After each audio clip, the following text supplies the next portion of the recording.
Right, Jim Molan joins us now, of course, the Senator from New South Wales, and I'm so pleased to see him on the way towards Christmas. Most importantly, mate, how are you feeling? You're looking $1 million. How are you feeling? Yeah, thanks, Paul. I'm feeling good at the moment. I'm halfway through a chemo treatment of 10, one every 3 weeks, which is a delightful and joyful activity, mate, I can tell you. But I'm halfway through that, and I'll tell you in February how successful it's been. Yeah, is it about six when you're in the sixth cycle? Are you going, okay, can I go back to Iraq, please? Dale, just get me back. That's right. I'd prefer to go back. I'm going to go back to Central Com if I can and go back there. Well, at least I knew who was trying to kill me at that stage of the game, Paul. Good point. Well, I tell you what, just as unsuccessful will be cancer, my friend, no doubt. Now, let's talk about the Indo-Pacific and about this concept of a grey zone. Explain to people what exactly this means, because are we talking about grey zones in terms of conflict or in terms of alliances here?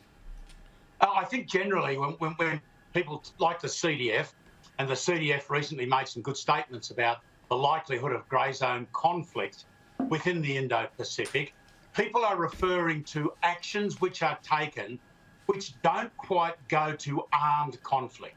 So if you put sanctions or tariffs, unfair sanctions or tariffs onto a country, not at a level which is a blockade or anything like that, which wouldn't spark the other country from taking military action against you, that's grey zone. So it lies between the normal competition we have and warfare.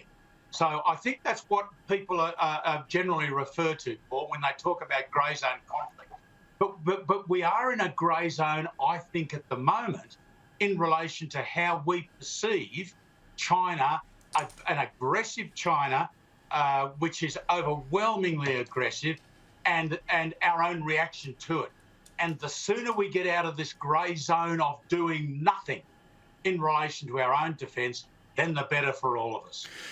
Is the assumption as to why you end up in the grey zone because if you start to arm up, then that sends a message to a potential adversary and then they start arming up? What is the argument as to why we end up in these grey zones? Because if grey zones leads to vulnerability, then you don't want that, but you also don't want provocation.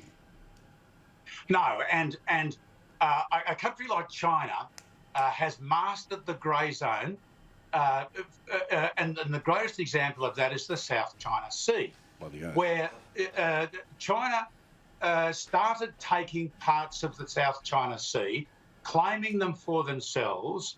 There was a bit of weak protests from the Western world, and President Xi said, "Oh, we'll never militarise them." Well, it's the most militarised part of the world, and if there was a message there, Paul, we certainly didn't respond to that message or act on that message, and we have lost control entirely of the South China Sea. And I suspect they're doing that with the East China Sea around the Senkaku Islands near Japan. I think that's going on at the very moment. So we know that under AUKUS, the want is eventually to end up with nuclear submarines. Now, for obvious reasons, they take a long time to build, they're very expensive, long lead time, blah, blah, blah. But I always just assumed, nobody ever told me this, I just assumed that the way that the gap would be immediately filled is that the US or the UK will station a couple here to train us on until we get our own. That hasn't happened yet. Is that likely to happen in the next year? Because otherwise, if it doesn't, aren't we just as defenceless and just as lost in the grey zone? Well, I think we are. I think we'll see that in the next year or so. We've got a Virginia-class submarine visiting Western Australia at the moment. Various American admirals have been over here to say, yes, we will do that. We've got Australians, a very small number, I believe, of Australians on nuclear submarines and on American nukes, and we will hear the plan of that, the full plan, in March of next year. But what it won't do, it won't deliver our submarines faster to us or increase the number of submarines. So if suppose we ultimately get 8 submarines somehow, and I think it's a good long-term aim, but it doesn't solve anything like the problem that we face in the next 1 to 5 years. So suppose we get our own 8 submarines at some stage in the next 20 years. and we decide to send those submarines up into the South or East China Sea, our submarines, maybe we'll get 4 of the 8 up there, there'll already be 60 attack-class submarines in that area anyhow.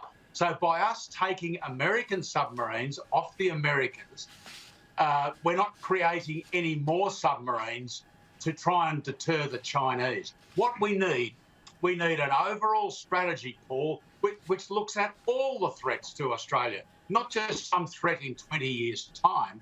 We need to look at all the threats starting tomorrow and going out 20 years, and the Labor Party needs to match that with the funding. And there's another problem for you, the funding.